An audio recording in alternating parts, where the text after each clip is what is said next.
el tema es tumores orbitarios en niños. Yo soy adscrita del Instituto Nacional de Pediatría. Nada más, me gusta siempre empezar con los puntos que voy a tocar. Primero, hablar un poco del panorama general de los tumores, cómo los clasificamos, cómo son las frecuencias en los niños.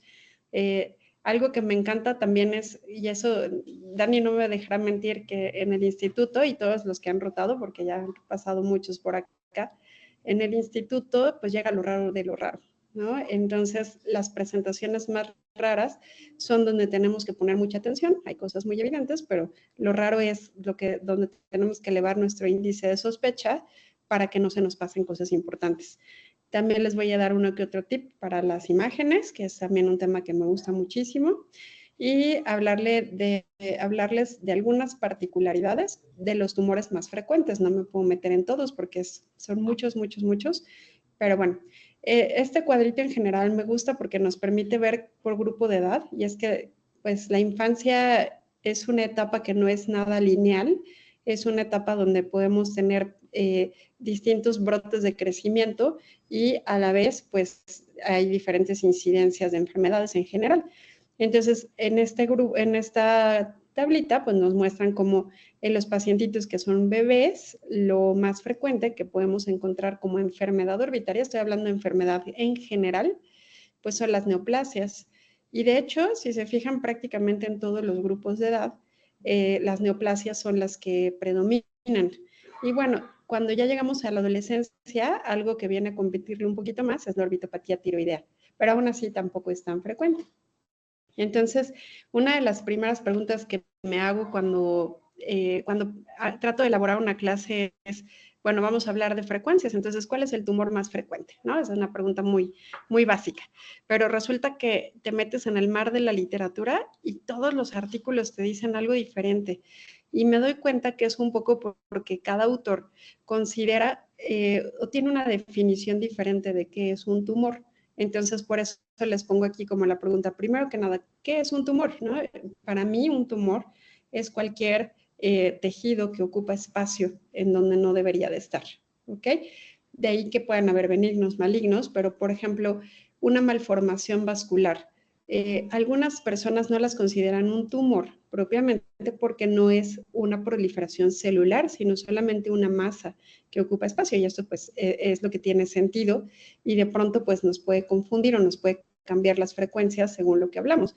También, por supuesto, que depende de en qué parte están los pacientes, pues vamos a tener diferentes frecuencias de patologías, y pues considerar también, por ejemplo, algo que me llama muchísimo la atención, es que muchos autores hablan del quiste dermoide como la masa, vamos a hablar mejor de masa, no tumor, como la masa más frecuente que hay en la órbita.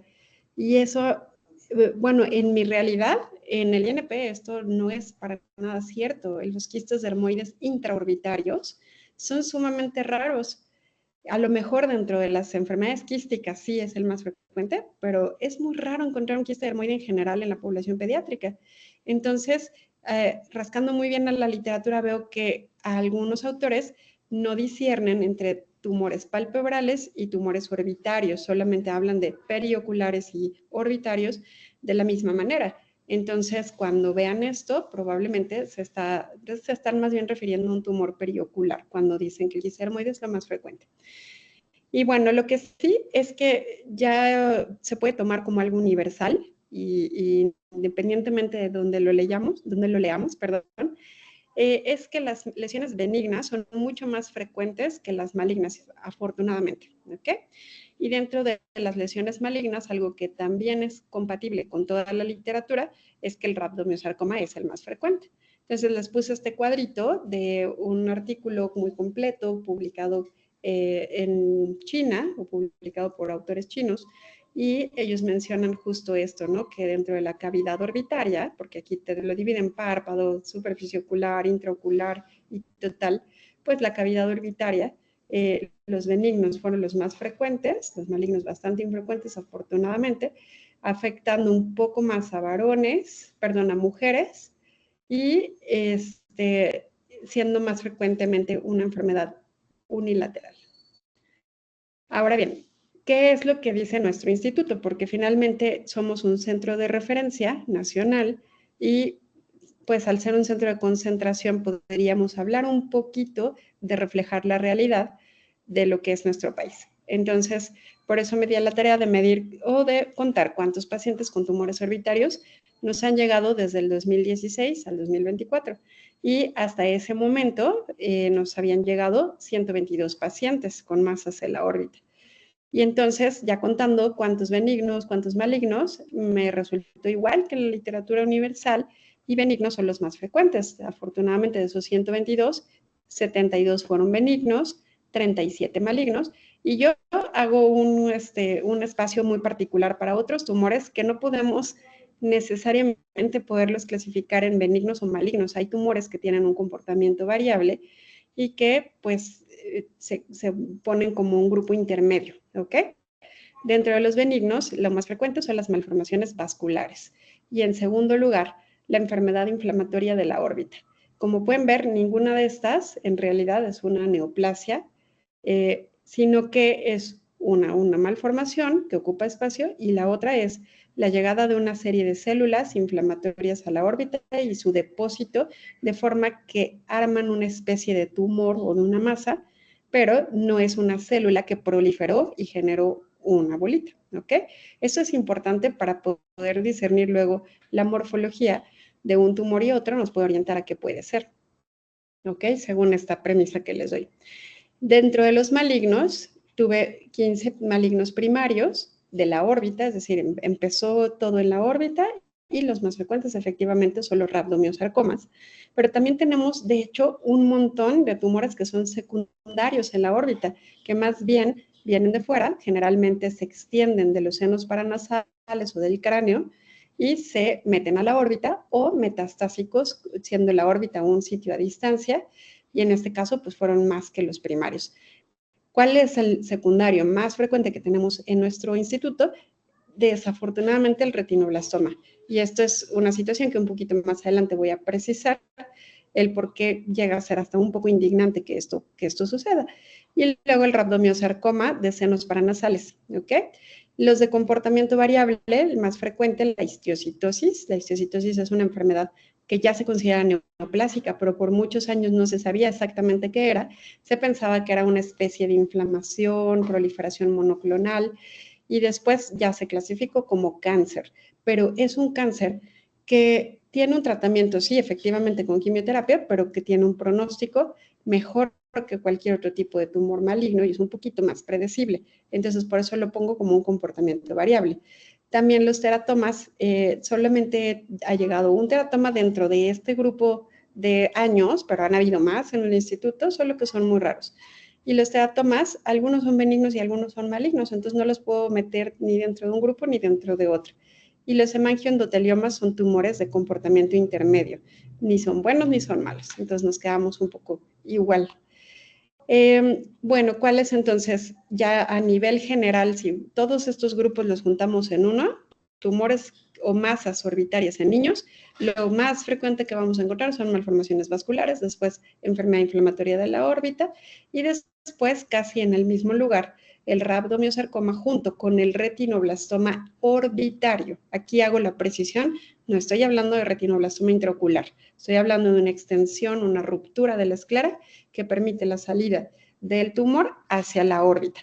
Y por supuesto, si yo me meto a hablar de retinoblastoma intraocular, hablaríamos de una clase completamente diferente.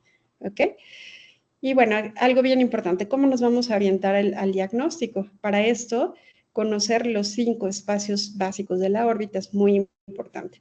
Tenemos 2 espacios que son muy evidentes, cuando casi seguramente todos hemos escuchado acerca del espacio intraconal y del espacio extraconal. Esto se refiere a que el espacio intraconal es todas las masas o toda enfermedad que se encuentre rodeando al nervio óptico y contenido entre los músculos extraoculares. Los espacios, el espacio extraconal, pues todo lo que está por fuera de ese cono muscular. Y luego tenemos 3 espacios virtuales que muchos no se imaginan, ¿no?, que existen, pero que también van a ser importantes para ubicar los tumores. Uno es el espacio óptico, es decir, dentro de las vainas del nervio óptico, se considera un espacio virtual de la órbita, perdón.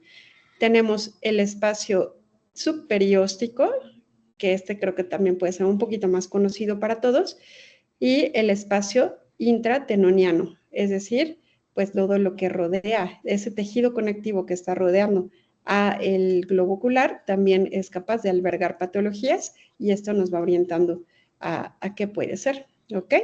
Entonces, ya ahora sí, entendiendo que es un espacio intraconal, de aquí, cuando veamos una masa, tenemos que pensar principalmente en glioma y en meningioma de la vaina de nervio óptico. La verdad es que la afección del espacio intraconal no es precisamente la más frecuente, de forma que cuando vemos una masa intraconal, tenemos pocas opciones, pocas cosas que le pueden estar afectando. Entonces, aquí es de donde nos agarramos a pensar en glioma y en meningioma de la vaina del nervio óptico, y hay ciertas características muy particulares que nos pueden confirmar de forma radiológica que nuestra sospecha es cierta, ¿ok? Por ejemplo, un meningioma de la vaina del nervio óptico tiene la característica de ser un tumor por el cual en medio notas el paso del nervio óptico, porque es un tumor a expensas de las meninges, pero el nervio óptico va por dentro. Y el glioma, en cambio, no ves como un caminito de tren, como un riel, sino que ves todo el nervio óptico engrosado. Y también algo que puede tener un componente intraconal son las malformaciones vasculares. De hecho, esta patología puede estar prácticamente donde quiera. Esas nos podemos encontrar por todos lados, malformaciones vasculares. No es precisamente lo más frecuente que sea intraconal, pero sí, sobre todo las linfáticas, como esta imagen que les puse acá, es una malformación linfática macroquística, y si pueden delimitar, aquí hay un quiste, aquí hay otro quiste, y tiene la característica de tener un nivel que separa un color de otro. Esto es un nivel de líquido-líquido en donde los elementos formes de la sangre, como los eritrocitos, los leucocitos, por gravedad se van hacia abajo, y el suero más limpio queda hacia arriba, y por eso se ve esta característica particular. Entonces, las linfáticas macroquísticas sí tienden a ser un poquito más intraconales, pero otro tipo de malformaciones vasculares suele ser extraconal. Otra cosa que puede estar adentro, nada más que son muy raros en la infancia, son los schwannomas y los neurofibromas plexiformes.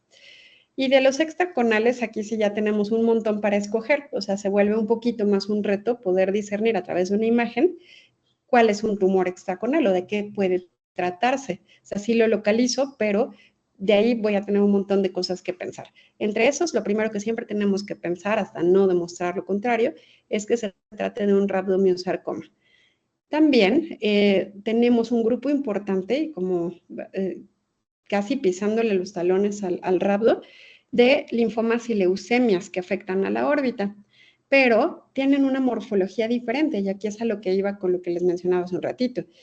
Si un grupo de células periféricas, digamos, que están en la sangre circulando, ya sean neoplásicas o ya sean inflamatorias, llegan a la órbita y se depositan una encima de la otra, van a ser una masa real, una masa sólida, pero es una masa que tiende a acoplarse a los espacios de la órbita, y no tanto, sí puede desplazar estructuras, pero no tanto tiene una morfología redonda o fusiforme.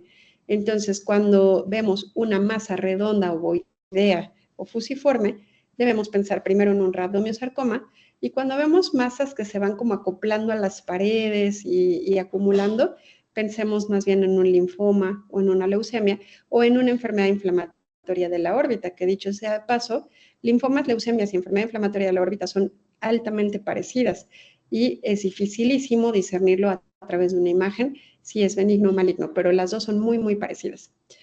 También tenemos la cistiocitosis, que tiene la característica muy particular de romper el hueso.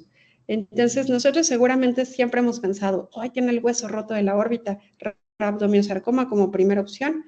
Y sí, claro que es un diagnóstico que hay que pensar con toda certeza, pero algo que es un poco más frecuente que rompa hueso es la histiocytosis, y esto es un diagnóstico que a veces no tenemos muy presente en cuestión de niños, ¿ok? Y bueno, por como les decía, las malformaciones vasculares, donde quieran, ahí salen, o los quistes dermoides, que también pueden ocupar, suelen ocupar espacio extraconal, pero a veces llegan a invadir el espacio intraconal. Ahora aquí la parte que me gusta. Hay cuestiones que si uno las ve, dice, híjole, seguro trae un tumor, ¿no? No sé si con alguna de estas imágenes a alguno de ustedes les quedara duda de que en cualquiera de estos pacientes que lleguen de esta manera, tendríamos que sospechar como primera opción un tumor. Entonces me imagino que no. Pero vamos entonces a comentarles algunos casos, perdón, un segundito. Mi amor, estoy dando clase. Gracias, mi amor. Me vino a traer mi Playmobil. Perdón. Entonces, les quiero mostrar unos casos clínicos de pacientitos que no han tenido casos de proptosis muy severa, pero que han tenido tumores. Entonces, esta chiquita de 12 años de edad, ella se quejaba de una tosis, más bien una tosis, pero no es una tosis congénita, apareció un tiempo antes de que se presentara la consulta, unos meses antes, y lo único que se podía ver con ella es esta pequeña tosis. Pero al palpar el reborde orbitario se notaba algo sólido, algo duro. Yo siempre que llega un paciente con tosis adquirida, le palpo el reborde orbitario, porque a veces justamente es que encontramos un tumor.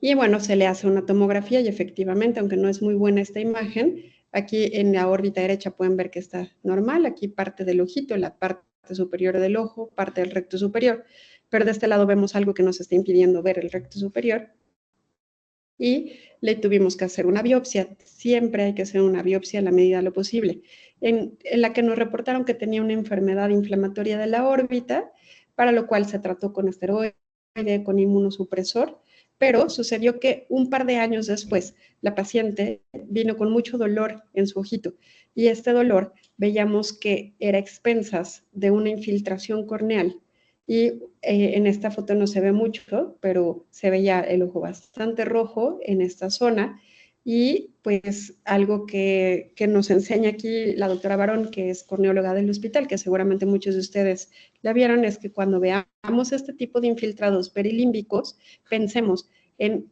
esta enfermedad que se llama granulomatosis con poliangeitis, es decir, conocida como enfermedad de Wegener, pero bueno, correctamente llamada granulomatosis con poliangeitis. Y a partir de aquí, más la suma de una masa inflamatoria, canalizamos al que de por sí ya estaba ella revisada por el servicio de inmunología del hospital, pero no había salido nada concreto, solamente quedaba como algo inespecífico hasta que le vuelven a hacer pruebas y resulta que para esas alturas la paciente ya tenía insuficiencia renal terminal y acabó trasplantada de riñón y bueno, la fecha vive, pero llegó en un momento muy crítico, ya tenía creatinina elevada y pues lamentablemente llegó con esta manifestación. Bueno, afortunadamente llegó con esta manifestación que fue visible y que al rehacer estudios ya salieron anticuerpos que eran específicos para esta enfermedad, que son los ANCAS. ¿Ok? Y bueno, otro caso, paciente de 15 años, como ven en esta imagen, si acaso, adivinándole mucho y buscándole mucho, ya sabiendo que esta es una clase dirigida a tumores orbitarios, podríamos ver como un poco de plenitud en esta parte del párpado y una asimetría del surco comparado con el otro ojo. Y si acaso una leve distopia, el paciente de hecho se quejaba que sentía su ojo más abajo que el otro. Entonces, si trazáramos así como una línea, veríamos que sí estaba un poquito, ligeramente abajo este globo ocular. Entonces, mi amor, ahí voy, príncipe. Entonces, además él tenía periodos de eritema del párpado. Muchas veces lo manejaban con antibióticos, con antiinflamatorios, hasta que veían que esto se repetía y se repetía. Ya viendo la exploración de glándula lagrimal, que es obligatoria en todos los síndromes orbitarios, vimos que estaba aumentado de volumen, observamos que era un aumento ya tomográficamente hablando bastante grande, la retiramos y lo que nos reportaron fue una hiperplasia linfoide de la glándula lagrimal, que dicho sea de paso, esta es una lesión premaligna. Cuando se encuentra una hiperplasia linfoide de glándula, tenemos que vigilar estrechamente a estos pacientes porque a futuro puede aparecer un linfoma. Luego, un paciente de 8 años que empieza con una proptosis axial leve, y si se fijan también solo la podemos observar a través de una asimetría del surco y viendo al paciente en esta vista aérea. Aquí sí se nota un poquito más la proptosis, pero si yo lo veo de frente, más allá del surco, no me doy mucho cuenta de que este paciente tiene proptosis. Y cuando observamos la tomografía, esta tomografía se hizo en otro estado de la República, cuando la vieron pensaron correctamente en un rhabdomyosarcoma, es lo primero que hay que pensar. Pero bueno, aquí vemos una situación en donde nos es muy útil también primero ver fotos del paciente en años previos.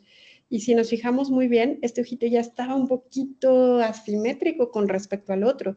Entonces, si habían pasado más de 4 o 5 años de esta foto a la foto de este paciente, pues seguramente un rhabdomyosarcoma ya nos hubiera causado otra sintomatología mucho más aguda, mucho más grave de lo que este pequeñito podía tener. Entonces procedimos a hacer una resonancia magnética y en la resonancia observamos que era una masa quística y más adelante les voy a poner el complemento de resonancias de este paciente para que veamos cómo discernir cuándo es un quiste o cuándo es una masa sólida a través de una resonancia. Bueno, este paciente resulta que llegó con un posterior un traumatismo periocular y tenía 5 días de evolución. Si el paciente llega y nos platica que se pegó en el ojo, ¿qué pensamos? Seguramente pensamos en una hemorragia retrovulvar como una de las primeras opciones. Y aquí vemos prominencia de la conjuntiva, edema, sangrado, y proptosis, ¿no? Entonces, hace sentido de pronto preguntarnos a nosotros mismos si pudiera ser un hematoma retrovulvar. Y eso es lo primero que se pensó aquí. Y resulta que nos pusimos a hacer el interrogatorio un poquito más fino y él dice que recién se pegó, no notó proptosis, sino 2 días después. Dijimos, bueno, entonces esto ya sería un poco más raro, poder tener un hematoma retrovulvar después de 48 horas de un traumatismo. Por lo cual decidimos, bueno, de por sí ya se había ganado su tomografía o su resonancia, por fortuna en el instituto tenemos resonancia y bueno, muchas veces pues podemos hacerlo como de primera intención.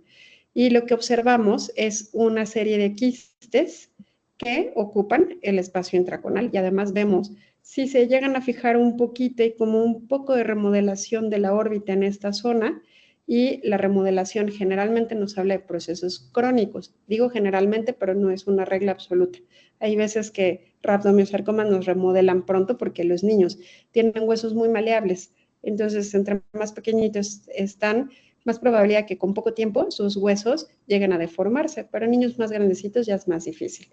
Y aquí lo que vemos son estos típicos quistes que les platicaba al principio, y pues es una malformación linfática macroquística que probablemente por el golpe, probablemente por otro motivo, llegó a distenderse y eso nos ocasionó la proptosis. Bien, esta pequeñita llega con eritema de párpado. Lo primero que pensamos aquí, segurito, una celulitis, y efectivamente es lo primero que uno tiene que pensar. Párpado edematoso, párpado rojo, infante. Claro, lo primero es una celulitis. Y bueno, pues además tenía dolor intenso, tosis, se le manejó con antibióticos, no tuvo mejoría, hasta que vieron que ya era necesario realizar un estudio de imagen porque esto no estaba mejorando y en el estudio de imagen obtuvimos esto. Y bueno, pues es una masa, como pueden ver, una masa que va pegada aquí a las paredes orbitarias y esta masa resultó ser también una enfermedad inflamatoria de la órbita. Esta pacientita también muy interesante, solamente tenía edema y eritema conjuntival. Y pues también, si se fijan, observan muy bien estos datos de asimetría del surco, pero bueno, pues nada más eso, no se ve mayor proptosis, no hay mayor cuestión, ¿no? Pero sí se acompañaba además de dolor intenso y con el paso del tiempo, en cuestión de unos meses, aquí lo tenemos del 2020, esta es una foto que me hicieron favor de pasar, las personas que me refirieron a la paciente, y así estaba, así se manejó con gotitas, pensando que podría ser solamente una quemosis, y al paso del tiempo, ya para enero que llegó al instituto, ya tenía completamente cerrado su ojito, un aumento de volumen de los párpados, eritema, muchas molestias. En la resonancia, como pueden ver, aquí ya hay toda pues una ocupación de la parte extraconal de la órbita que se extiende hacia la fosa temporal. Hicimos una biopsia, la biopsia parece haber irritado muchísimo ese tumor y tuvimos este edema que poco a poco fue cediendo. Hice una biopsia conjuntival porque la zona inicial fue esta y también hice una biopsia de la porción palpebral o de la zona cercana a la fosa temporal y lo que salió fue un linfoma linfoblástico. Entonces, más o menos estas situaciones generalmente son células que van acoplándose y que van ocupando la órbita sin formar una masa bien definida. Por eso hay que pensar en eso. Esta otra pequeñita decía el papá que todas las mañanas le veía el ojo más afuera. Y pues nosotros veíamos a esta paciente y no le encontrábamos por dónde, no veíamos absolutamente ninguna asimetría. Hasta que le pedimos a la pequeña que se agachara, que hiciera una especie de valsalva, y lo que ven ahora es una proptosis que ya se ve muchísimo más clarita, ¿no? Esa es una malformación vascular típica que es distensible, o sea, más bien es componente venoso y de alguna manera pues a veces se ven ocultas, no se notan, pero como la niña al dormir se acostaba de ese lado, pues se llenaba de sangre y por eso se le veía la proptosis de ese lado. Ahora sí, entonces todo esto que ya vimos, que son casos sutiles donde no veíamos el tumor que está saliéndose y gritando que es un tumor, pues tenemos que recopilar de qué maneras pueden llegar a presentarse los tumores orbitarios que no son en forma de tumor típico, ¿no? Entonces, siempre considerar que una conjuntivitis que se repite, por supuesto, más que una conjuntivitis infecciosa que tiene secreción, pues a lo mejor un eritema, una hiperemia conjuntival, que no responde fácilmente al tratamiento, que empieza a engrosarse. Eso es un dato que ya tenemos que poner como una pequeña alarmita. Si a lo largo del tiempo y de un tratamiento razonable no está mejorando, pues considerar que la conjuntiva puede tener linfomas. La celulitis es uno de los diagnósticos que con más frecuencia llegan a nuestros pacientes, tanto de rhabdos como de enfermedades inflamatorias de la órbita. Son pacientes que llegan multitratados con antibióticos orales, intravenosos, en muchos centros los internan y les dan esto, pero notan que no mejora. Entonces, una celulitis que no responde a tratamiento antibiótico, tenemos que pensar como un diferencial, un tumor. También hay pacientes que llegan con estrabismo, que sobre algo también que nos puede dar como una orientación. En general, algunos pacientes, la mayoría de los pacientes con tumores no presentan dolor. Los que presentan más bien dolor son los que tienen enfermedad inflamatoria de la órbita, ¿ok? También, como vimos, el caso atípico de la paciente previa, del aumento de la conjuntiva, ella sí tenía mucho dolor, pero probablemente ese dolor ya era por compresión nerviosa y era por el linfoma, pero en general los pacientes que llegan con linfomas orbitarios no tienen tanto dolor. También algo bien importante, y siempre se los digo a los muchachos que están pues en el instituto, es que siempre que en un paciente pediátrico nos comenten que hubo un trauma ocular, lo primero que tienen que asegurarse es si realmente alguien presenció ese trauma y puede constatar y certificar casi que el paciente se pegó. La mayor parte de traumas oculares ocurren por fuera de la vista de los padres o de los cuidadores. Entonces suena algo como que un golpe y de pronto parece que se golpeó el niño y resulta que realmente nunca se golpeó en el ojo, a veces se golpeó en la cabeza y de pronto ya traían una enfermedad preexistente en el ojito. Para nosotros es relativamente frecuente, nos encontramos unos 5 casos al año donde pues no era un trauma, era un retinoblastoma, no era un trauma, era un rhabdomiosarcoma o algunos otros diferenciales que ya estaban ahí, solo que no se habían notado, y el golpe, de la manera que sea, los obligó a traerlo a revisión, ¿ok? Pero seamos muy conscientes de asegurarnos que alguien presenció ese golpe y si no lo presenciaron, piensen mal. No es que vaya a ser en todos, pero piensen mal porque nos hemos encontrado pacientes eviscerados o vitrectomizados por pensar que es un desprendimiento de retina por un golpe y lo que era un retinoblastoma. O piensan que el golpe hizo, por ejemplo, hay retinoblastomas que rompen la esclera, se salen y dan un aspecto terrible y se asume que se pegó el niño y entonces vamos, lo evisceramos y la evisceración de un retinoblastoma puede ser muy peligrosa porque podemos diseminar el tumor y cambiarle el pronóstico al paciente. Y también, bueno, pues tenemos otro motivo para que lleguen tarde, es que tenemos poco acceso a estudios de imagen en general en nuestro país y eso hace que pues tengamos que pensar mucho más clínicamente, lo cual no es malo, pero hay veces que no podemos omitir el estudio de imagen. Para evitar este tipo de problemas, tenemos que tener alto índice de sospecha en pacientes pediátricos con todo lo que les acabo de mencionar. Celulitis, trauma, abultamientos en la conjuntiva o de la glándula lagrimal, edema de carúncula, que yo siempre les he dicho, edema de carúncula suele de pronto hacernos pensar que en la órbita hay un aumento de presión, ¿ok? Entonces el edema de carúncula no lo den por visto, no lo den por sentado, puede ser un dato de gravedad, ¿ok? Pliegues coroideos y edema de nervio óptico, por supuesto, pueden ser formas atípicas de presentación de un tumor o las primeras manifestaciones de un tumor. Entonces, bueno, pues yo les recomiendo procurar hacer exoftalmometrías en la medida que se pueda, o si no, al menos ver desde arriba a los niños y también en los que exista la referencia de los padres, que son los que viven todo el tiempo con los niños, de que algo le ven, hagan una maniobra de valsalva. En los niños no necesariamente es pedirles que pujen, sino que se agachen y de pronto ahí es donde podemos descubrir este tipo de problemas. Además, bueno, si de entrada, a pesar de nuestra sospecha, no notamos datos muy evidentes de un tumor, vigílenlo y tal vez con el paso de los días es que se va a manifestar. Y si tenemos un poco de duda, algo a lo que podemos acceder de forma más económica, no invasiva, pues pudiera ser un ultrasonido, ¿ok? Y de aquí doy paso a hablar un poco de la imagen en la órbita.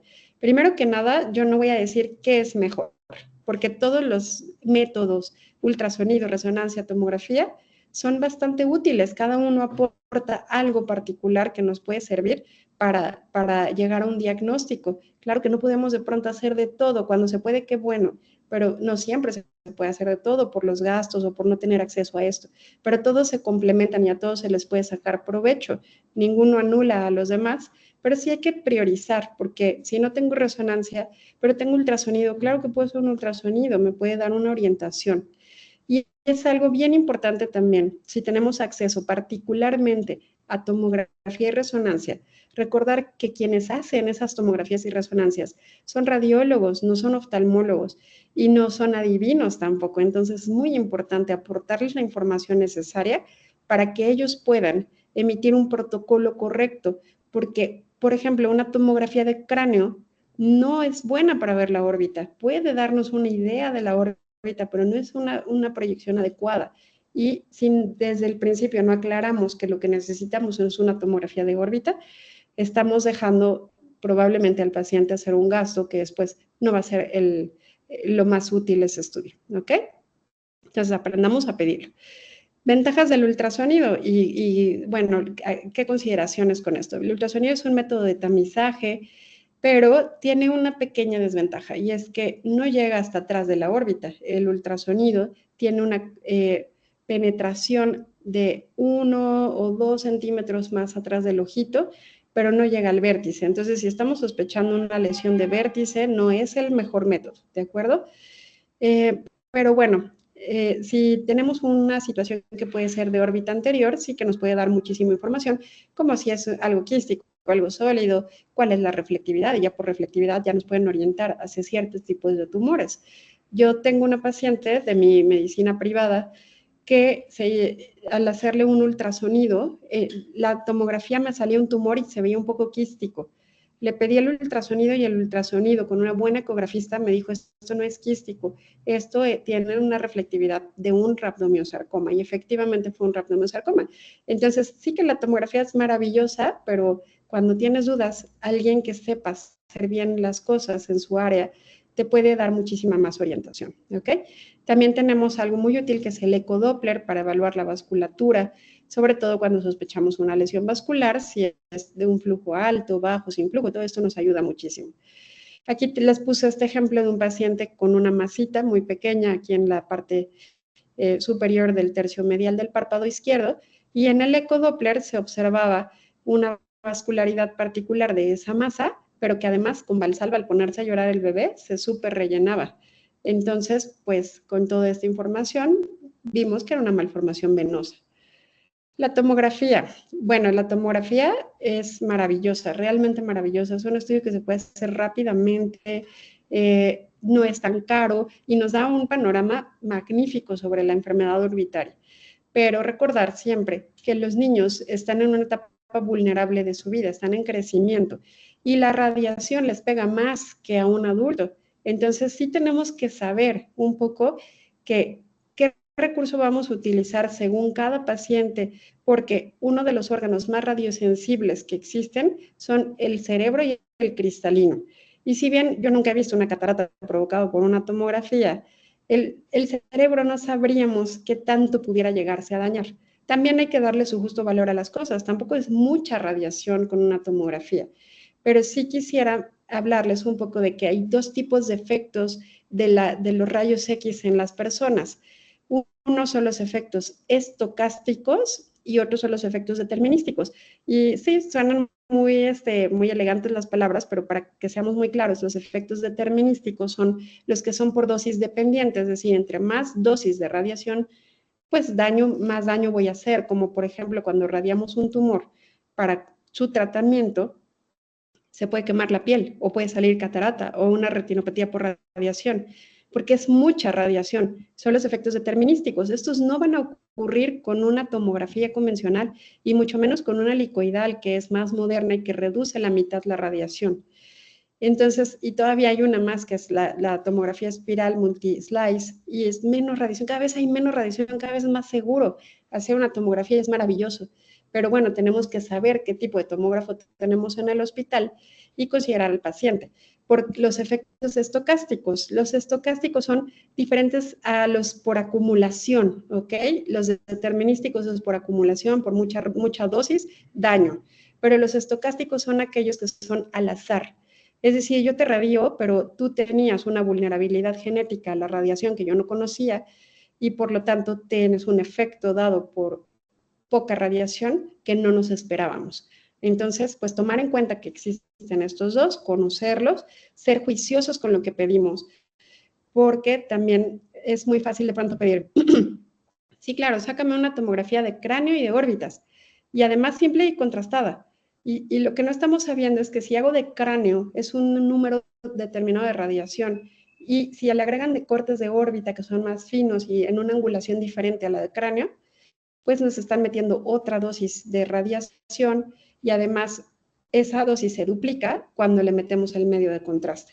Entonces sí tenemos que ser juiciosos de qué realmente necesitamos y sobre todo pedirlo bien para que no hagamos daños innecesarios, particularmente en este grupo de edad. ¿Cuándo no podemos hacer tomografías? Pues bueno, cuando hay daño renal, por los medios de contraste, que también menciono, cuando sospechamos de un tumor sí tenemos que pedir contrastada, simple y contrastada. Si es solo un trauma, pídanla simple. Si es una infección, pídanla contrastada, solamente contrastada, ¿ok? No necesitan comparar. También tener mucho cuidado con los pacientes hipertiroideos, porque el contraste es yodado y les puede dar una tormenta tiroidea a los pacientes que les ponemos medio contraste yodado. Entonces, ser cuidadosos en eso. Y, por supuesto, algo que nunca, o en la medida de lo posible no hacer, es hacerles tomografías a los pacientes con retinoblastoma bilateral, porque son pacientes que tienen una genopatía, una mutación genética en todo su cuerpo, que los predispone a cáncer, no solo retinoblastoma, sino varios tipos de sarcoma. Y ellos sí solo necesitan un poquito de estímulo para que aparezca un nuevo tumor. Entonces, por eso ser cuidadosos en estos casos, contraindicar la tomografía. Cuando pidan una tomografía, pídanla con un grosor de cortes entre 2 y 3 milímetros. Y si lo que me interesa es ver el vértice orbitario, pídanlo con cortes de 1 milímetro para que podamos verlo bien. Si no, va a quedar entre cortes, el vértice es muy fino. Y también que sepan que la angulación que se usa para la órbita se alinea con el piso y el piso no es perfectamente recto, el piso está ligeramente deprimido. Entonces, la tomografía de órbitas es un protocolo particular de la radiología, no es igual que el de cráneo, ¿ok? Por eso es importante que lo sepan. Como si yo sospecho un tumor, siempre la voy a pedir simple y contrastada. Aquí sí tomo mis riesgos y sí tengo que meterle contraste porque es lo que más información me va a dar. Con cortes finos, les pido ventana para tejidos blancos, para hueso y sobre todo algo con lo que llegan muchos pacientes con tomografías externas es que hacen cortes de una sola órbita.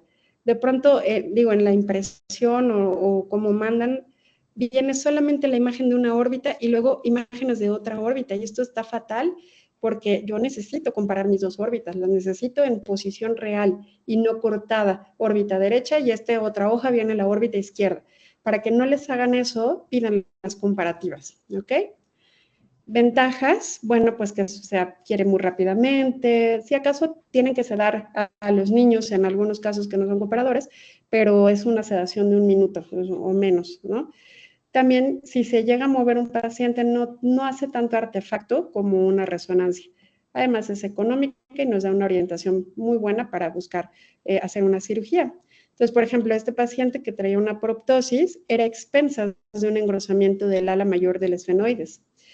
Este otro paciente tenía una masa en el espacio extracornal adyacente a la pared lateral y vemos como aquí hay una especie de excavación y ya cuando metemos la ventana para tejidos óseos, porque esta es para tejidos blandos y esta es para hueso, vemos que está lítico el hueso. Entonces, todo eso es información útil.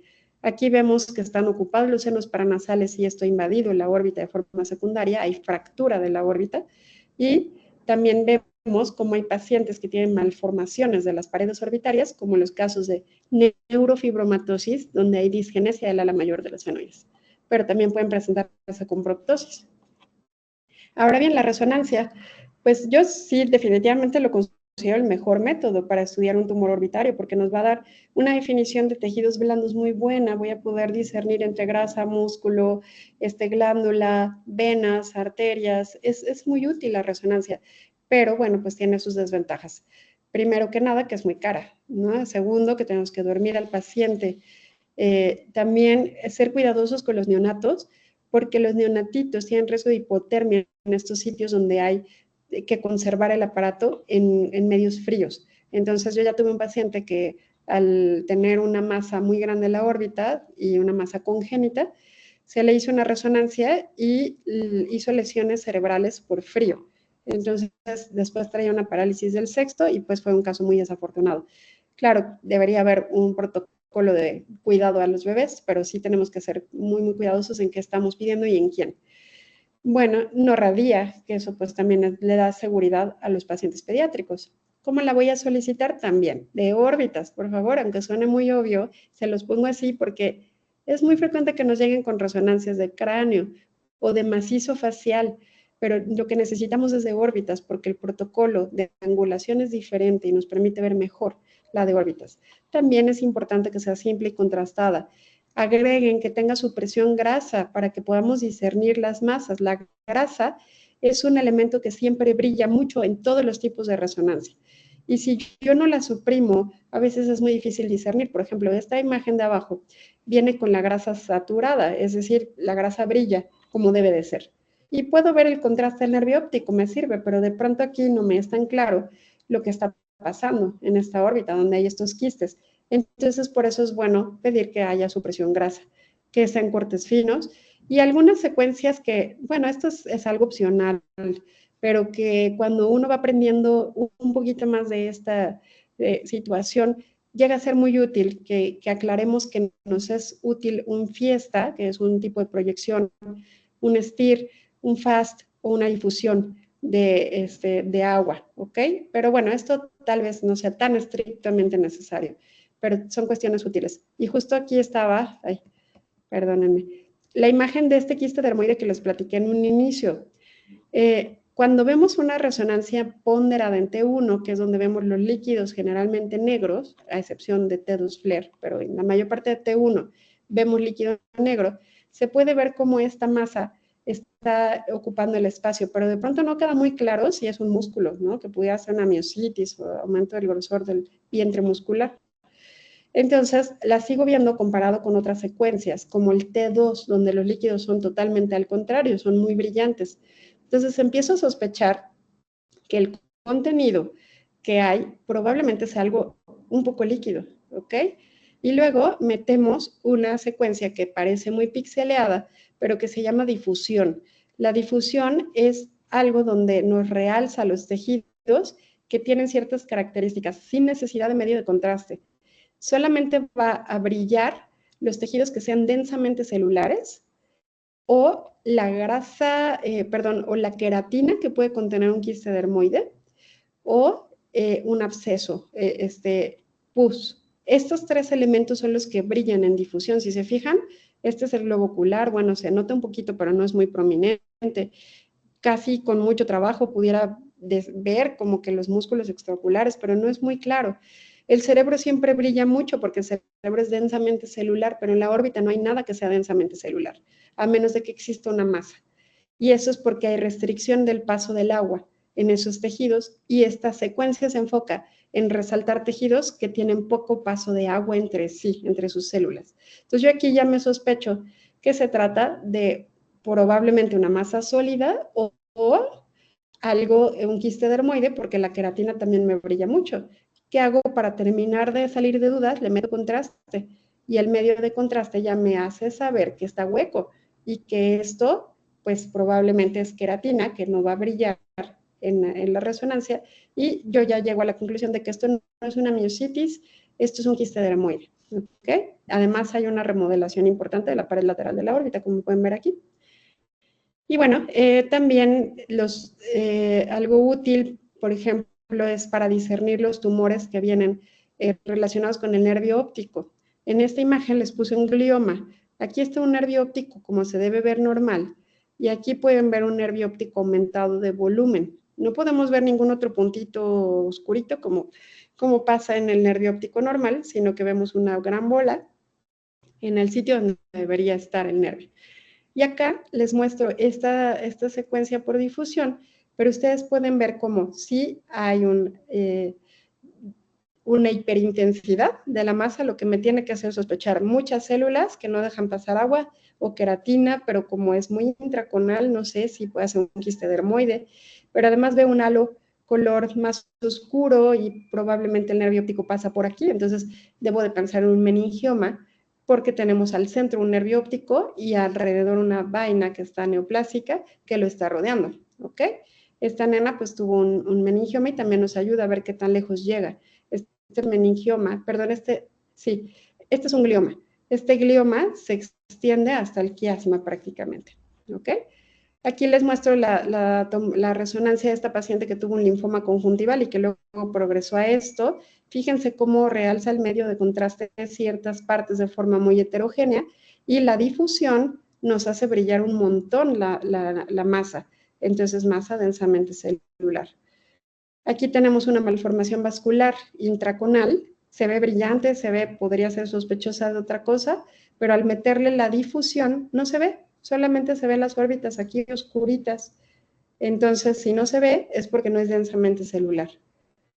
También la resonancia nos deja ver lesiones adyacentes, como abscesos cerebrales. En esta paciente con esta proptosis lo que tenía era un osteoma. El hueso en la resonancia se ve negro y toda esta masa es el osteoma. Y además, como se comunicaba con los senos paranasales, le provocó un absceso cerebral a la paciente. Todo esto no nos lo daría fácilmente una tomografía. Entonces sí es muy útil la resonancia, pero cada cosa nos aporta cuestiones de utilidad. Este es otro ejemplo de un tumor muy raro que se llama tumor rhabdoide teratoide.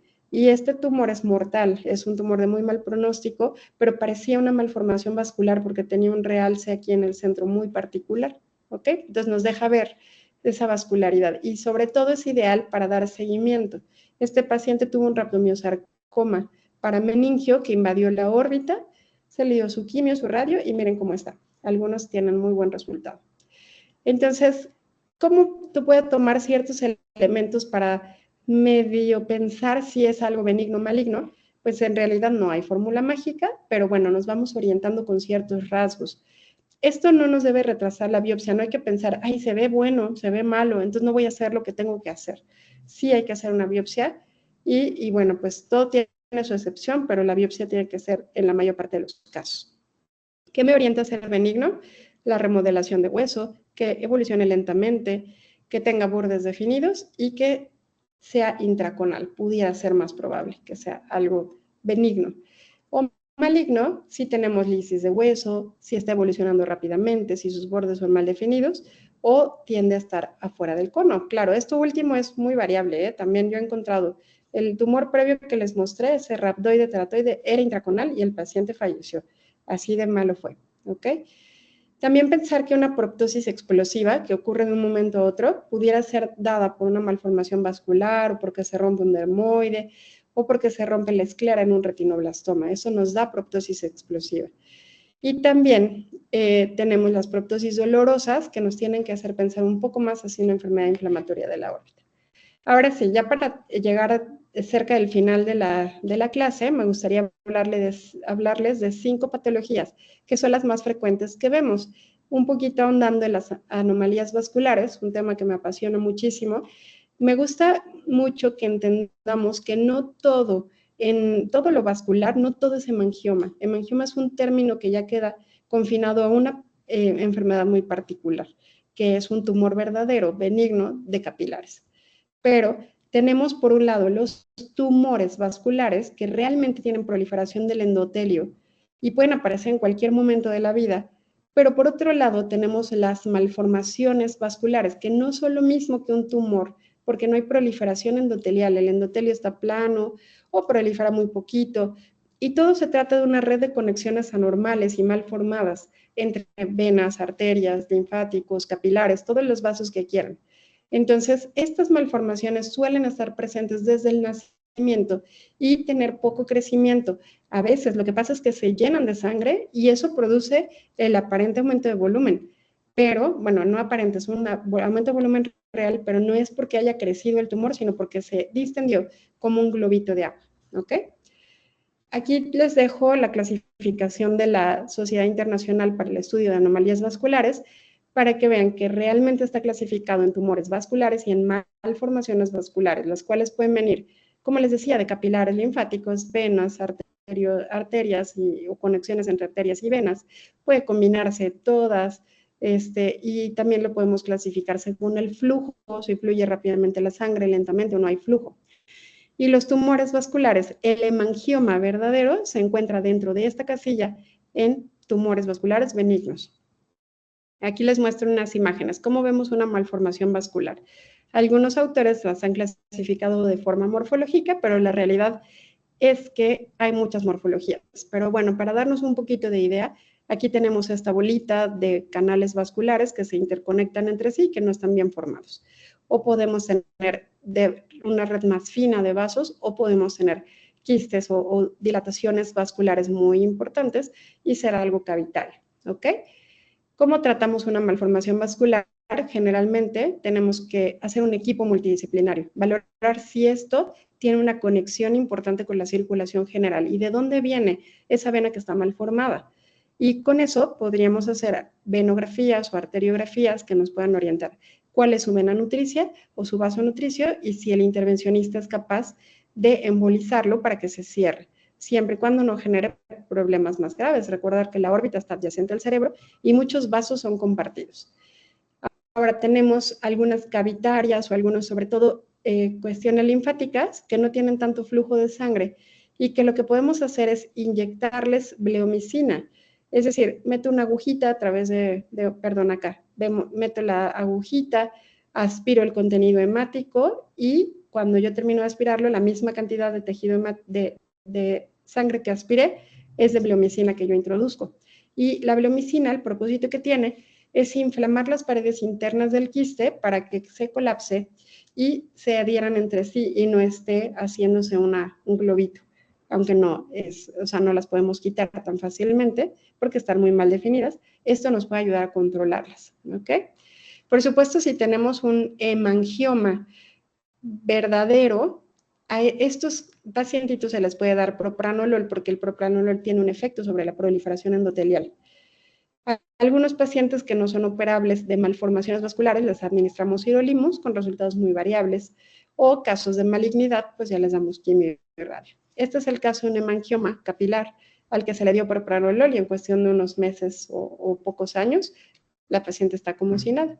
Sí podemos pensar en cuestiones quirúrgicas respecto a las malformaciones vasculares, pero son peligrosos. Las intervenciones llegan a ser bastante peligrosas por el riesgo de sangrado y por el riesgo de recidiva, porque es muy difícil poder extirpar toda la malformación.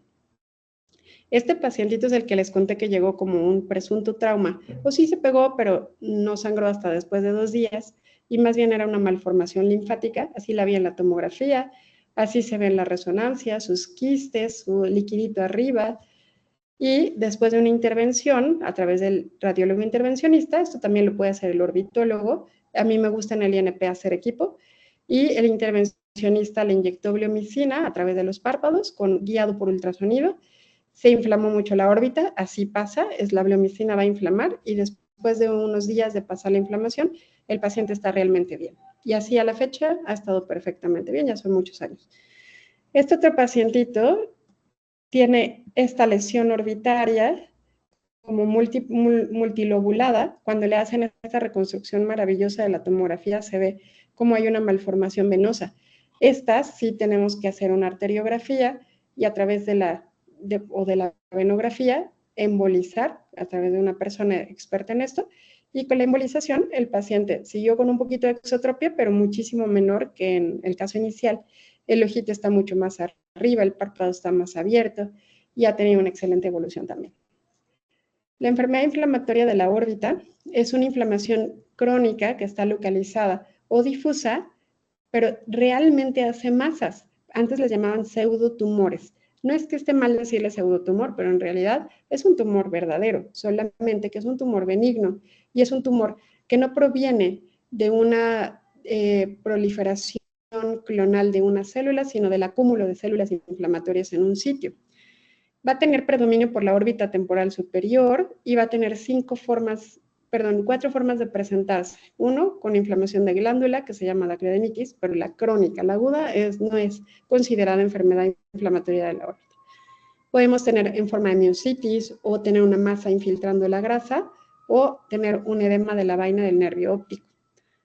En los niños, la mitad de estas enfermedades inflamatorias de la órbita se va a relacionar con enfermedades autoinmunes, que la más frecuente es la granulomatosis con poliangiitis. Y a veces no necesariamente vamos a llegar al diagnóstico luego, como la primer paciente que les platiqué, fueron años después que manifestó otra cosa, se retoman los estudios y vimos que ya tenía anticuerpos positivos y realmente al principio no los tenía, así que hay que ser cuidadosos con el seguimiento. El tratamiento es a través de esteroides inmunomoduladores. Esta es una pequeñita, justo vino hoy, que empezó con esta masa, parecía una celulitis, no respondía a tratamiento, se le hace una resonancia, vemos toda esta masa que infiltra predominantemente el techo y cargadito hacia la parte lateral, desplaza los tejidos orbitarios, pero fíjense cómo medio se amolda, como que hace un amoldamiento hacia las estructuras. Y esta pequeñita fue una enfermedad inflamatoria por IgG4. Pero también la enfermedad inflamatoria se puede presentar como miositis y un engrosamiento global de los músculos nos tiene que hacer pensar en esto. Esta chiquita parecía una tosis nada más, pero tenía aumento de volumen de ambas glándulas lagrimales y al hacer biopsia también se encontró una enfermedad. En su momento inespecífica, pero años después ya vimos que se positivizaron los anticuerpos para granulomatosis con poliangiitis. Ahora sí, bueno, el rhabdomyosarcoma, tumor muy importante a conocer. Esto es algo que también me gusta recalcarlo muchísimo. He visto no solamente en oftalmólogos, sino también en oncólogos mencionar, viendo un estudio de imagen, por ejemplo, una masa que se ve independiente a los músculos, y dicen, yo no creo que sea rhabdomyosarcoma porque no viene del músculo, no sale del músculo, a lo que ya un poquito profundizando en el tema, pues se les dice, realmente el rhabdomyosarcoma no va a partir del músculo maduro, o sea, estos músculos extraculares, los rectos, los oblicuos, no te van a generar un rhabdomyosarcoma. El rhabdomyosarcoma viene de unas cuantas células mesenquimatosas primitivas que quedaron atrapadas en la grasa orbitaria. Entonces, no tengo que necesariamente ver la vinculación de la masa con el músculo para pensar que pueda ser un rhabdo, ¿ok? Entonces, si no parece venir de músculo, no lo descarten. Sí puede seguir siendo un rhabdo. Si la localización únicamente es orbitaria, se considera favorable. Son de los pacientes que más sobreviven a rhabdomyosarcoma. También es un tumor que le encanta parecer una inflamación. Viene párpado rojo, les ponemos el antibiótico y pues no vemos mucha respuesta. Es un tumor que suele ser extraconal y le gusta más el techo y la parte nasal, pero yo he visto rhabdos inferiores, laterales, en todos lados, así que tampoco que la orientación topográfica sea definitiva, pero sí pensemos que si tengo una masa fusiforme en la órbita nasal superior, eso es un rhabdo hasta no demostrar lo contrario, ¿ok? Hay que hacer biopsia siempre, sí o sí. Y la clasificación histológica más conocida es aquella que pone que son embrionarios, alveolares, pleomórficos o botrioides. Los más frecuentes en la órbita son los embrionarios y también son los de mejor pronóstico. Los alveolares son de mal pronóstico, pero afortunadamente son menos frecuentes y tanto el pleomórfico como el botrioide son muy raros. Si acaso botrioide se llega a ver en casos clínicos publicados de rhabdo de conjuntiva. En la conjuntiva puede salir rhabdo también, ¿ok? Tiende a ser más botrioide porque el botrioide es un rhabdo de mucosas. Entonces puede ser, pero yo nunca he visto uno hasta el momento. Lo más importante ya actualmente no es la clasificación histológica morfológica, es decir, el patólogo se asoma y dice, yo veo aquí como células fusiformes, cordones, esto va a ser un embrionario, y aquí estoy viendo como que forma alveolos pulmonares, se parece a los alveolos, entonces le voy a decir alveolar. Es importante, sí, pero resulta que actualmente lo más importante es clasificarlos de forma molecular y si tienen una fusión entre los genes PAX y FOX01, porque esto es lo que nos va, perdón, FOXO1, esto es lo que nos va a dar el pronóstico del paciente, porque resulta que a lo largo del tiempo nos hemos dado cuenta que hay pacientes con alveolares que se esperaban agresivos y que sobreviven muy bien, y pacientes que dijimos embrionario y tenían que haber sobrevivido y terminaron muertos. ¿Por qué? Porque lo morfológico ya no es lo único más importante, sino ver si tiene a lo mejor un patrón alveolar, pero no tiene la fusión PAX-FOX, entonces puede tener mejor pronóstico que cualquier otro alveolar. O al revés, un embrionario que sí tiene la fusión PAX-FOX puede ser de muy mal pronóstico. Entonces, más que esto, hay que ver más la genética en estos casos. Y bueno, el tratamiento generalmente son tumores muy quimio y radiosensibles. Entonces, una vez teniendo la biopsia y la confirmación de que es un rhabdo, hay que dar quimio. Y si la quimioterapia no acabó con todo, hay que entrar a quitar ese residual. Y si después del residual los márgenes no salen muy libres, da radioterapia. ¿Okay? Este es un paciente que tuvo su biopsia en el Hospital de la Ceguera, lo mandaron ya con el diagnóstico de rhabdo. La resonancia nos muestra unos espacios más negros dentro del tumor y esto es muy interesante porque los tumores que se ven con zonas negras significa que tienen necrosis. Esta necrosis no permite que el medio de contraste se absorba y al no absorberse se ven como espacios hipointensos. Y eso, pues cuando hablamos de un tumor con necrosis, podemos estar hablando de algo maligno. También le pasa a las leucemias y a los linfomas. Bueno, después de la quimioterapia, pues se redujo mucho y pues el paciente siguió en tratamiento. Y ahora sí, el retinoblastoma orbitario, que todos sabemos que el retinoblastoma intraocular es el tumor maligno más frecuente del ojo, y además, dentro de todos los tumores que afectan a los niños, es la segunda neoplasia sólida más frecuente. Primero están las neoplasias líquidas como la leucemia, como lo más frecuente, luego viene el neuroblastoma como sólido y luego viene el retinoblastoma como sólido. Tiene una muy buena sobrevida detectada a tiempo, pero cuando el retinoblastoma decide salirse del ojo, la sobrevida cambia a una sobrevida muy baja, aunque cada vez se está elevando más gracias a los tratamientos adecuados, pero sigue siendo ya un pronóstico malo, por lo tanto no hay necesidad de que un paciente llegue a estas etapas. ¿Qué nos hace llegar a estas etapas? Por supuesto, la pobreza, la falta de acceso a la salud, pero ¿saben qué también?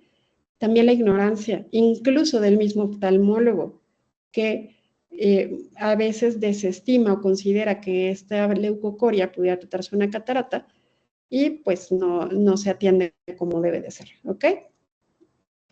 Este es el caso de esta nenita, el ojo izquierdo ya con una masa visible y el ojo derecho con un aumento del volumen de la córnea, adelgazamientos.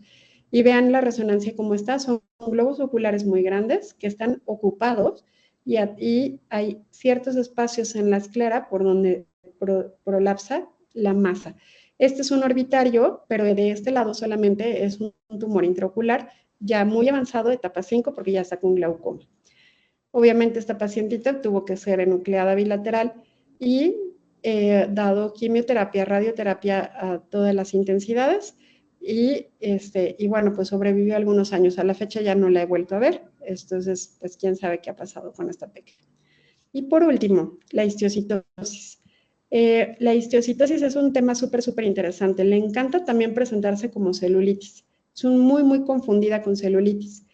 Pero al ver mala respuesta, una respuesta parcial al antibiótico, hacemos una tomografía. En la tomografía nos podemos encontrar estas zonas de lisis de hueso que particularmente le gusta muchísimo la parte temporal superior de la órbita, porque ahí tenemos un poco más de médula y este es un tumor que aparece desde la médula, ¿ok? Bueno, se considera actualmente que es cáncer, sin duda, antes no se sabía.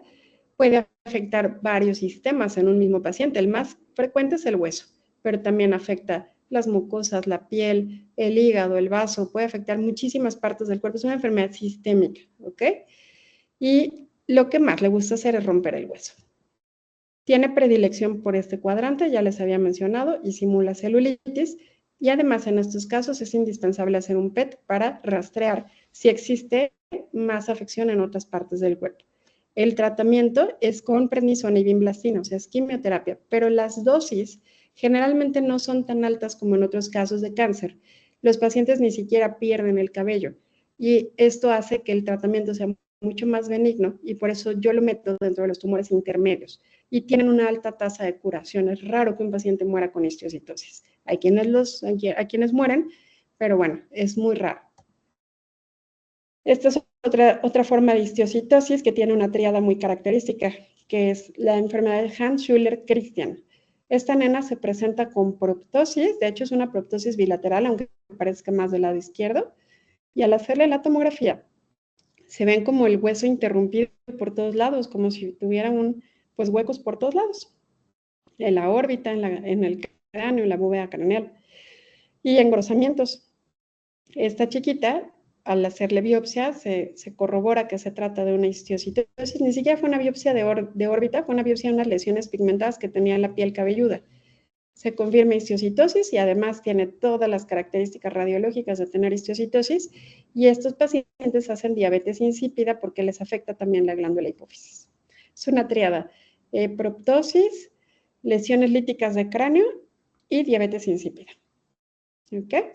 Bueno, pues ya para poder terminar la clase, pero aunque me he pasado un poco de tiempo, las recomendaciones generales, pues bueno, el tratamiento tiene que ir dirigido a la etiología, por lo tanto no podemos obviar la biopsia. No existe de forma correcta al hacer una prueba terapéutica con esteroide, pensando que es algo inflamatorio, si le doy esteroide, pues se va a mejorar y si es cáncer no se mejora. Pues esta premisa es incorrecta porque tanto el linfoma como la leucemia, y recientemente he aprendido de otro tipo de tumores, que al darles exclusivamente esteroide, mejoran y mejoran mucho.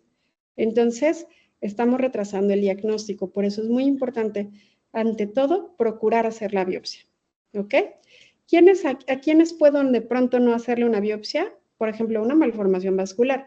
Ahora, también las malformaciones vasculares tienen muchas características muy particulares que sí un estudio de imagen adecuado como una resonancia nos puede orientar muchísimo y con eso no hacer una biopsia, ¿ok? Pero es una excepción y en muchos casos yo sí he entrado a hacer biopsia de malformación vascular cuando queda un poco de duda. No hay lugar entonces para pruebas terapéuticas. Si acaso también una excepción, porque todo tiene una excepción, es la miositis. Si yo estoy viendo una miositis franca en una resonancia, hacer una biopsia va a ser extremadamente difícil porque el músculo se vuelve muy rígido y aunque yo lo quiera jalar como en una cirugía de estrabismo y tomar un cachito, no se puede. El ojo se queda congelado en su lugar y hay veces que no hay forma de exponerlo para tomar una biopsia. En estos casos, sí es válido hacer una prueba terapéutica, pero tenemos que tener muy claro que la resonancia nos está hablando de un aumento del volumen del músculo y no de otra cosa, ¿ok?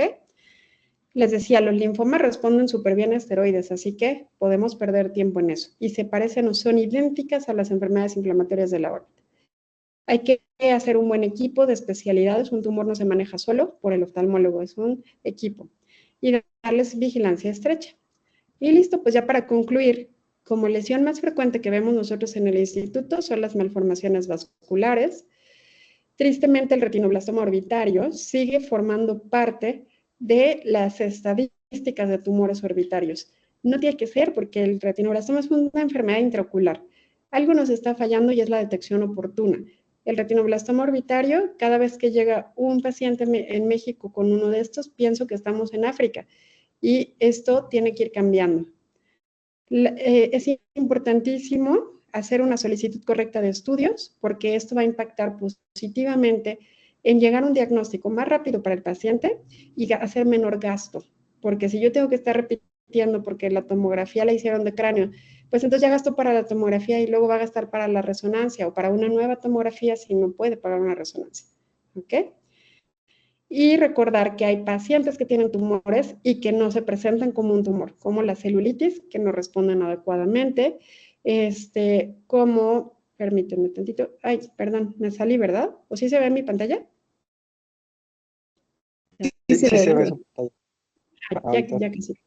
Ok. Los traumas pediátricos, recuerden que más de la mitad de niños que los papás traen por trauma no tuvieron un trauma o fue un trauma en otro lado y lo asumieron como ocular y ya tenían algo en el ojo y apareció porque ahora se fijaron por ese trauma.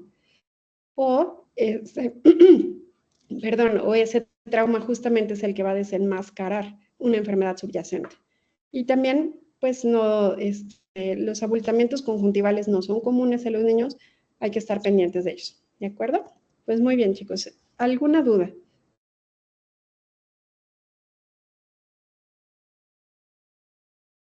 Muchísimas gracias, doctora. Aprovechen la que sí sabe mucho, yo creo que la que sabe más de México en cuestión de tumores orbitarios pediátricos. A mí sí me gustaría preguntar sobre la exenteración en el rhabdomyosarcoma, doctora. Sí, Dani, claro que sí. No, no soy la persona que más sabe de tumores. Tengo la fortuna de estar en el INP, que me da mucho, pero seguramente hay personas que saben muchísimo también de este tema, pero muchas gracias. Es bien importante también considerar que parte del tratamiento de un tumor pudiera llegar a ser una cirugía mutilante como una exenteración. Y las exenteraciones pueden cambiar mucho la vida del paciente en cuestión de calidad. Entonces, no es algo que debamos hacer de primera intención en cualquier tumor que veamos. Sí he escuchado un poco este tema de que llega un rabdo y dicen, pues hay que exenterarlo porque está muy grande. Pues no, recordemos que un rabdo es un tumor muy radiosensible, muy quimiosensible, va a tener generalmente una buena respuesta al tratamiento de forma inicial. Luego hay rabdos resistentes y entonces ahí es donde nos metemos en problemas. Si yo tengo un paciente al que ya se le concluyó toda la terapia a través de quimioterapia y radioterapia que se le pueda dar, porque todo tiene dosis límite, si ya el oncólogo te dice, yo ya no puedo dar más quimio porque si le doy más le voy a generar una leucemia o algún otro tipo de neoplasia que va a ser más grave porque no va a responder a nada y de eso sí se va a morir. ¿Ok? Si ese paciente ya no tiene opción a tratamiento médico y ya le hicimos varias cirugías y no logramos extraer la totalidad de la masa, es decir, yo parece que lo saco, pero yo no tengo visión microscópica, hay veces que quedan células y en cuestión de unos meses vuelve a salir la bolita. Esos tumores que recidivan y recidivan, pero que el paciente está bien sistémicamente y que no han tenido absolutamente ninguna metástasis, esos son los ideales candidatos para una exenteración. Ya no se puede hacer más, llegó a tope de tratamiento y el paciente tiene muchas posibilidades de sobrevivir porque no tiene metástasis. Ahí sí exentero y sí pueden sobrevivir con eso. Algunos no, algunos ni la exenteración los salva, depende de la calidad del tumor también o de la localización. Si está muy metido en el vértice, probablemente no podamos sacarlo todo. Y si un paciente ya tiene metástasis, ya no tiene caso. No exenteremos pacientes en metástasis. No le vamos a ofrecer una mayor sobrevida y sí le vamos a dar una calidad de vida espantosa a una criatura con un hoyo en la cara, a la que hay que hacerle curaciones muy dolorosas y que se puede infectar y que va a tener muchas complicaciones. Entonces, solamente medida radical para salvar pacientes que tienen posibilidad de sobrevivir y ya no hay nada más que ofrecerles. ¿Ok? ¿Alguna otra duda?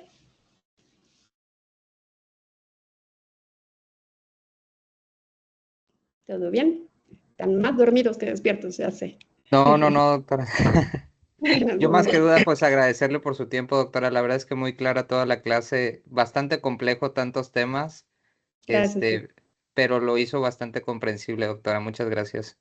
Nah, muchas gracias, Fer. Igual, pues ha sido para mí un honor.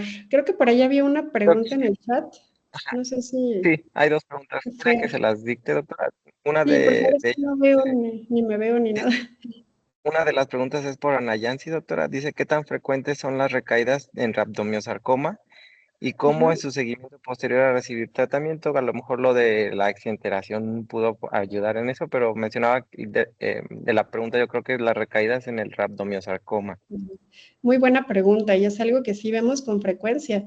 Y esto es porque la órbita tiene una característica diferente a otras partes del cuerpo. No es lo mismo que me salga un rhabdo en la pierna a que me salga un rhabdo en la órbita. ¿Por qué? Porque en la pierna tengo más espacio para sacar el tumor con márgenes libres. La órbita no te permite sacar muchos márgenes libres, porque si te quieres llevar márgenes libres, te tendrías que llevar el músculo, la grasa, incluso a veces el ojo. Entonces es de hecho una cuestión que tengo a veces de controversia con los oncólogos, es que no sacaste el tumor con márgenes libres. Bueno, ¿cómo quieres que lo saque con márgenes libres? Me llevo todo el ojo, me llevo toda la órbita, pues entonces lo estoy exenterando, ¿no? En la órbita no existe tal cosa de márgenes libres a menos de que tengas un tumor muy pequeñito y no hagas más daño al tratar de quitarlo. Entonces, como protocolo general, viene el paciente con su masa. En México suelen ser masas grandes, ojalá llegaran chiquitos. Y la primera acción es hacer el estudio de imagen que nos mida la extensión. Una vez que tengo estudio de imagen, me voy directo a la biopsia y sin perder mucho tiempo. Hago una biopsia, depende qué tan grande sea, procurando que sea lo más excisional posible. Hay tumores tan grandes que no se permite hacer una excisional porque justamente vamos a terminar dañando más las estructuras orbitarias. Y son pacientes que de alguna manera, si responden bien a la quimio, van a tener pues una buena sobrevida y queremos que tenga su ojito y queremos que tenga las estructuras de su órbita lo mejor conservadas posibles. Entonces hay que en un inicio, dependiendo del tamaño, ser más o menos conservador. Si es un tamaño accesible, está en la órbita anterior y yo la puedo sacar completa, voy por todo, porque eso le va a dar un pronóstico excelente. Pero si yo no lo puedo sacar todo, tengo que tomar lo suficiente para que me hagan un buen diagnóstico, lo más que yo pueda sacar sin que el paciente tenga compromiso vascular, porque los rhabdos son muy vascularizados y sangran un montón. También he tenido que transfundir niños en la cirugía de una biopsia de rhabdo, por tan vascularizados que son. Entonces, si yo no puedo hacer la resección completa, hago una biopsia incisional y me espero al diagnóstico. De ahí entra onco y lo primero que tiene que hacer onco es darle quimio. 6 ciclos de quimioterapia con actinomicina, vincristina, con VAC, vincristina, actinomicina y creo que es cisplatino o carboplatino, no me acuerdo muy bien. Y después de 6 ciclos, por supuesto que el tumor en condiciones habituales se va a reducir o se va a quitar. Hay casos donde se quita completamente con la quimio, depende del tamaño. Si me queda un residual, ahí terminan las quimios y entra el cirujano de órbita o el cirujano que esté a la mano, que tenga la posibilidad de llegar, y saca el tumor residual, que ya debe ser más pequeño y debe estar consolidado, que quiere decir que ya no tiene, ya es más sólido, ya no tiene tantos vasos sanguíneos. Entonces es mucho más fácil resecar un residual post-quimio que un tumor inicial, ¿ok? Entonces yo voy por el remanente del tumor. Si es un tumor al que no puedo llegar porque está en el vértice o porque voy a hacer mucho más daño, entonces lo tienen que radiar. Si yo al momento de hacer mi resección, porque sí lo alcancé, pude sacar el tumor, pero como que andaba muy pegado a las estructuras y lo tuve que despegar y a lo mejor quedaron celulitas por ahí, va a radioterapia, ¿ok? Y entonces, ¿cuándo lo considero recidiva? Una vez que completamos ese esquema, quimio, resección residual y radio. Si termina la radio y ya no veo nada, me espero unos meses sin tratamiento. A veces los tumores como que se guardan con la quimio, se escapan a la quimio y quedan unas células quiescentes y en cuestión de unos meses que ya no tienen quimio, que ya no tienen radio, ¡pum!, otra vez como palomita explota. Eso es una recaída, a eso le llamamos recaída. Y las recaídas primera intención se resecan quirúrgicamente y se inicia una segunda línea de quimioterapia. Y esa segunda línea puede ser muy larga, como de un año y medio. Y cuando ya voy a exenterar, es cuando yo ya quité el residual, ya le dieron su segunda línea de quimio, ya alcanzamos todos los límites y entonces ya el paciente sigue sacando tumor o el tumor que estaba ahí, que no puedo resacar, no se quitó, ¿ok? Eso es con respecto a las recaídas o recidivas. Aquí igual hay otra doctora, que menciona sobre la asociación de alguno de los tumores con el síndrome de Feises. Si Ajá. tenemos que como sospecharlo y si tuviéramos la sospecha como a qué servicios enviarlos. Claro, el síndrome de Feises es un síndrome multisistémico que suele cursar con hemangiomas de la piel, puede tener hemangiomas en la órbita, tienen tumores de fosa posterior, malformaciones congénitas, a veces tienen colobomas de nervio óptico. Es un síndrome polimórfico, tiene varias cosas y si yo tengo más de un hemangioma, eh, significativo, porque a ver, muchos bebés nacen con hemangiomas fisiológicos que se les quitan solitos, sus clásicas manchitas rojas, se les van quitando, pero si esos hemangiomas no se quitaron y más bien están creciendo, y tengo varios, pero además el paciente tiene algún síntoma neurológico o alguna otra malformación, labio paladar hendido, es una de las más frecuentes vinculadas con Feises.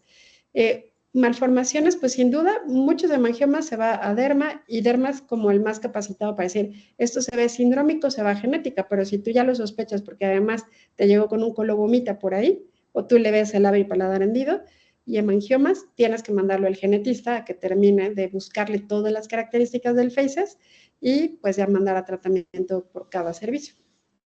Es interesante el Feises. Muchas gracias, doctora. Y me quedó una duda. ¿En Bueno, el dermoide orbitario o sea, se hace una excisión o sea, se operan? los dermoides también son muy divertidos. Los dermoides orbitarios son más complejos, evidentemente, que los dermoides perioculares, que suelen resecarse con mucha facilidad. Pero el dermoide orbitario tiene el riesgo latente de romperse y generar una fibrosis orbitaria, y eso es bastante, bastante malo para el paciente. Entonces, sí está indicada su resección siempre y cuando sea accesible y no generemos más daño al paciente. Al quitarlo, hay varias maneras de hacerlo. Si generalmente están pegados a la pared lateral porque justo es donde, con esta sutura donde se atrapan, pero de pronto hay unos que como que se ahorcan y quedan totalmente libres dentro de la órbita y pueden meterse al espacio intracunal. Pero la mayoría van a estar por pared lateral. Entonces un buen abordaje es a través del canto externo, hacer una orbitotomía lateral, resecar una ventanita de la pared lateral, poder tener un acceso más amplio al tumor. Y por experiencia, lo que yo les puedo decir es que a mí no me ha sido fácil resecarlos completos. Son muy frágiles y apenas los tocas con la pincita, la capsulita se puede reventar y sale la queratina o la grasita que pueden llegar a tener. Antes me angustiaba mucho y yo decía, híjole, ya va a inflamarse y no sé qué, pero lo que yo hacía era limpiarlo muy bien. Y ya se sabe que si se te rompe un dermoide, tanto extra como intraorbitario, con que tú lo vacíes y le limpies toda la grasita que suele salir muy compacta y no se disemina, no es así como que se disemina y el toque del rey Midas ya quedó todo inflamado. No, se ve muy bien, se ve muy blanca, la puedes quitar con una pincita, la puedes lavar y si tú dejas libre de grasita, la pura capsulita ponchada la terminas de resecar y es mucho más fácil sacar un dermoide que se te rompe o que aspiras, sacarlo colapsado que sacarlo completo. Es mi experiencia, ¿eh? A ver, ojalá que seguro hay quienes lo sacan perfectos para museo, ¿no? Pero a mí sí me rompe, la verdad. Pero no pasa nada, sí lo Muchas limpio. gracias, doctora. De nada, Dani. Bueno, ¿alguna otra pregunta? Hola doctora, buenas noches, muchas gracias por su tiempo. ¿Alguna Hola. bibliografía que pueda recomendar acerca de tumores orbitarios, o bueno, tumores oculares en general?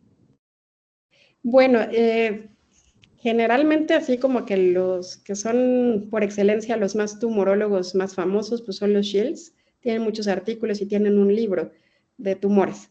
Pero hay mucha más literatura. En cuestión de niños, la verdad es que necesitas leer de muchos lados y no hay una sola que sea perfecta y que te dé todo lo que necesitas saber.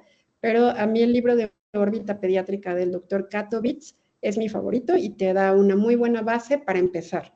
Pero como es tan amplio este mundo, pues lo mejor es leer artículos, lo más reciente, lo que se va sabiendo. El tema de las mutaciones genéticas en rhabdomyosarcoma no lo vi en un libro, lo encuentro en artículos, ¿ok? A lo mejor ya hay algunos libros que lo tienen. Pero bueno, yo te recomiendo el Katowice y de pronto pues leer a los Shields de vez en cuando, tomar en cierta reserva algunas cosas, pero está bien. Muchísimas gracias y un gusto verla, doctora. Y también gracias, Dani. Muy bonita clase. Gracias, saludos. Gracias. ¿Algo más, chicos? Ya son 9:30. Doctora, buenas noches. Muchas gracias igualmente por su tiempo. Igual un gusto verla otra vez. Le quería preguntar sobre la enfermedad inflamatoria, si nos cuesta diferenciarla o tenemos duda de que si tiene pues, o coexiste con infección, podemos, o siempre inicia antibióticos con esteroides. O... Tengo un sesgo, Lida, tengo un sesgo. Y es que al instituto llegan pacientes que justo previamente fueron tratados y les falló. Entonces a mí me llegan como que, chin, ya falló, es otra cosa. Entonces yo ya voy directo a buscar la enfermedad inflamatoria de la órbita. Pero bueno, si llegara de forma primaria, yo la verdad es que sí, yo les digo a los muchachos, para mí, si tengo un párpado rojo inflamado, mi primera acción es clasificarlo. ¿Es una celulitis leve, moderada o severa? Si es una celulitis leve, no le voy a hacer estudio de imagen de inmediato y sí le voy a apostar a que el antibiótico le va a servir. Pero en una celulitis convencional hay una respuesta brusca al antibiótico. Y si no tengo esa respuesta brusca, me tengo que preguntar dos cosas. Una, ¿es una cuestión atípica? ¿Es una cuestión resistente? ¿O es un tumor? Entonces, como que vas haciendo tu algoritmo, pero en una leve yo la verdad que sí me iba directo por antibiótico y juzgaría por la respuesta. Si no me responde, le hago un estudio de imagen y la imagen me va a dar la realidad. Si ya me viene con una moderada o severa, de entrada le voy a hacer un estudio de imagen. Y con ese estudio de imagen es muy probable que podamos discernir que no es solamente una celulitis, porque las celulitis se ven difusas, a menos de que haya un absceso, pero se ve claramente que es líquido. Y si yo veo edema generalizado, pienso más en una celulitis, y si veo ya una masa propiamente, tengo que pensar en inflamatoria de la órbita o en linfoma también, linfoma leucemia. Entonces eso es, pero sí les daría antibiótico a los leves. Pues tampoco, digo, no vas a pensar que todos son enfermedades inflamatorias de la órbita, más bien es mucho más frecuente la celulitis que la enfermedad inflamatoria de la órbita, pero la tenemos que conocer como un diferencial. ¿Okay? ¿Alguna otra pregunta, muchachos? Sí, doctora, pero nada más quería preguntarle cada cuánto pide usted resonancias o como para darle seguimiento a los tumores que ya resecó, por lo mismo de que tenemos que hacer a los bebés y todo eso, como cada cuánto es prudente. Mira, depende del tipo de tumor. Por ejemplo, si yo tengo un rhabdo, hago mi protocolo. Me van a dar 6 ciclos de quimio, terminando los 6 ciclos, le hago una reso o un estudio de imagen, lo que tengas, para ver si hay un residual y hay que ir a operarlo. Entonces, son como 6 meses a partir del diagnóstico inicial. Pero luego, ya cuando tenemos al paciente tratado y aparentemente curado, sí le doy un seguimiento con estudios de imagen en un inicio a los 3 meses posterior a la suspensión de la quimio. Ese es el periodo de tiempo que más miedo me da con un paciente, porque a veces las quimios parece que ya controlaron todo y estamos muy emocionados de que ya se va a ir a vigilancia, todo va muy bien, la dejamos y el tumor revive. ¿Por qué? No sé, pero hay casos así. Entonces, los primeros 3 meses posteriores al cese de los tratamientos oncológicos médicos son donde estoy vigilando clínicamente cada mes al paciente y al tercer mes le hago la resonancia o la tomografía y ya juzgamos si hay algo. ¿Okay? Obviamente, como terminó el ciclo, le hicimos su rezo, vimos que todo estaba bien, lo dejo tranquilo, 3 meses, le hago nueva rezo y si todo sigue bien, ya luego cada 6 meses, los primeros años, y después, conforme van pasando los años, y esto no te puedo decir exactamente cuántos, porque va a depender de cada tumor y cada paciente, se puede hacer una resonancia anual y luego hasta cada 2 años. Ya depende que van creciendo, pues ya van bien, ya ese tumor ya no va a regresar, ¿ok? Excepto los retinos. Los retinos nunca se confían, esos sí son malos, afuera del ojo. ¿Ok? Gracias. Muy bien, de nada. ¿Algo más?